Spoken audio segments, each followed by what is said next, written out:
A paz do Senhor a todos. A paz do Senhor Jesus.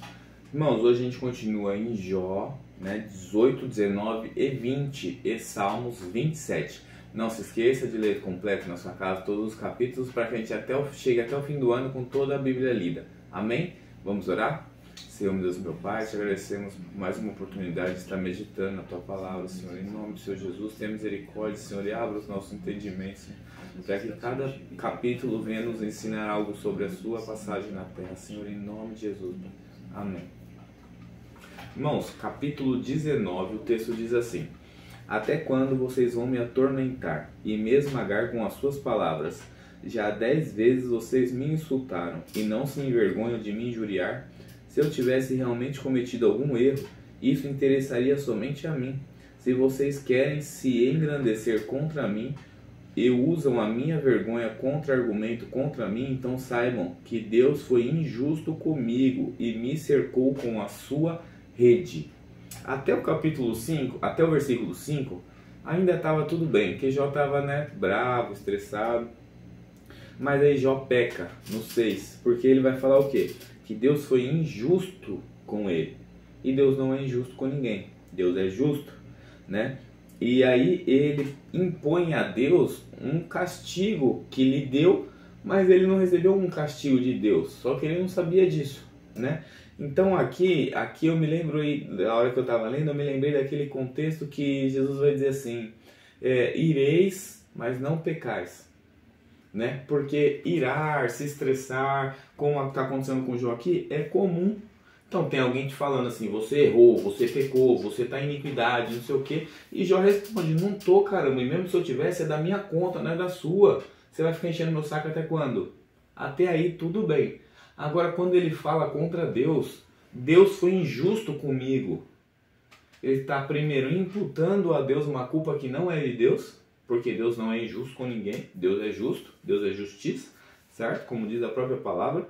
E ele também peca, porque aí ele vai apontar o dedo para Deus aqui, E aí depois ele vem reclamando embaixo e diz assim: eis que clamo violência, mas não sou ouvido. No caso, naquela época, até hoje, Quando alguém gritava violência ou ladrão e tal, a gente até vê em filmes, as pessoas se uniam para ajudar, Então ali no caso ele diz que ele grita violência e ninguém socorre ele.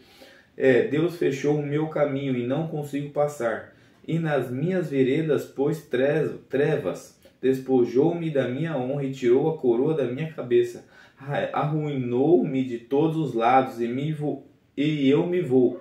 Tirou-me a esperança, como se arranca uma árvore. Acendeu contra mim a sua ira e me trata como um dos seus adversários. Juntas vieram as suas tropas, prepararam contra mim o seu caminho e acamparam ao redor da minha tenda. E aí ele continua botando a culpa de tudo aquilo que está acontecendo em Deus. E hoje a gente vê muito disso. A gente vê pessoas, não é o caso de Jó, Jó está sofrendo isso aqui porque lá no começo a gente viu que foi o inimigo que foi tentar Deus ali, e Deus falou: não, Jó é justo, vai lá e pode testar ele. Mas normalmente a gente vê coisas da vida acontecendo com as pessoas, e as pessoas normalmente se desviam, e falam: Deus levou meu pai, Deus matou minha mãe, matou meu irmão, me tirou do trabalho. Por que Deus? O que será que você fez? No caso do entendimento dos amigos, e que na maioria das vezes acontece, os amigos aqui eles olham por essa ótica porque eles entendem a lei da semeadura. A gente só colhe aquilo que a gente planta. Então se Jó está colhendo isso é porque ele plantou alguma coisa para colher isso. Não é o caso de Jó, certo? Mas eles entendem, como todo mundo entende a lei da semeadura, a gente só não quer aceitar que a gente é culpado pelos nossos próprios problemas. A gente só não quer dar o braço a torcer e falar: não, realmente eu plantei isso, agora eu estou colhendo isso. Então, a mensagem, eu acho que fica a do começo, é de que ireis, mas não pecais. Não impute a Deus um problema que você mesmo cavou, ou que você não tenha cavado esse problema, que a adversidade da vida tenha alcançado. ore a Deus e peça justiça, né? Tem até um louvor, a Bruna vai saber qual é, que diz assim, veja, Senhor, se não tenho razão, mas eu não quero ser tão racional, sabe? E é isso, às vezes, aqui no caso, é como se Jó estivesse falando assim, Deus, eu tenho razão, você está vendo que eu tenho razão, que eu não fiz nada. Só que ele agiu pela sua racionalidade aqui e culpou Deus, né? Mas a gente não deve agir pela irracionalidade, né? A gente deve pedir justiça a Deus, né? Porque a gente sabe que Deus é justo. E quando a gente clama e pede justiça a Deus, né? Às vezes Deus pode até não responder audível, mas Deus está vendo tudo, né? Então a lei da semeadura ela funciona, né? Tudo que a gente planta a gente colhe. Então se aqui Jó não plantasse essa malcriação, talvez a recompensa dele fosse muito melhor. Se ele não tivesse plantado essa malcriação aqui desse contexto, né? Talvez a recompensa dele fosse até muito melhor. Quer acrescentar alguma coisa aqui? Quero em Salmos. Vamos lá.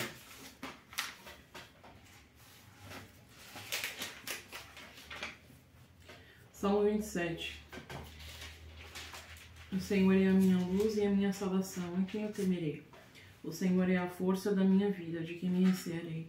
Quando os maus vierem para me destruir, quando meus inimigos e adversários me atacarem, eles tropeçarão e cairão. Ainda que um exército me cerque, meu coração não temerá. Ainda que invista contra mim, permanecerei confiante. É muito bonito esse salmo, ele fez parte da minha história, da minha vida, então não podia deixar de citar, porque quando a gente se dá realmente conta da grandeza de Deus na nossa vida, não tem nada. Nada do que a gente possa temer, que a gente possa recear. Porque muitas das vezes a gente faz do problema ou do inimigo maior do que Deus. E não é assim. Deus ele é maior do que todas as coisas. Então Davi aqui ele mostra realmente confiança. Mas não é a confiança da boca para fora, que a gente fala, não, eu sei que Deus é grande, a gente canta lá com grande, é meu Deus. Mas a gente não tem a noção de que é tudo pela permissão dele. Tá tudo no controle dele. Então ele é maior do que qualquer coisa. Você não precisa temer. Quando você está nos caminhos do Senhor, você não precisa temer o mal. A não ser que você dê brechas, né? E aí não tem como defender isso. Mas quando você está nos caminhos do Senhor, servindo, fazendo o que é certo, e entendendo ainda, né? Porque muitas das vezes a gente, mesmo no caminho certo, a gente ainda não entende, não dá essa grandeza a Deus, né? Então, tenha noção da grandeza de Deus. Ele é maior que o seu problema, que a sua luta, que o inimigo, ele é maior do que tudo. Nada pode te tocar, porque Deus, ele cuida. Exatamente. E o Senhor é aquele que ensina o caminho da retidão, né? Então, no Salmo aqui, quando você vai falar assim, ainda que um exército se acampe contra mim, não se atemorizará o meu coração, né? Talvez Jó erre daquela maneira ali, justamente porque ele sabe que nenhum exército se absteve a ele. Ninguém foi contra ele. É até um salmo que confronta a ideia de Jó, né?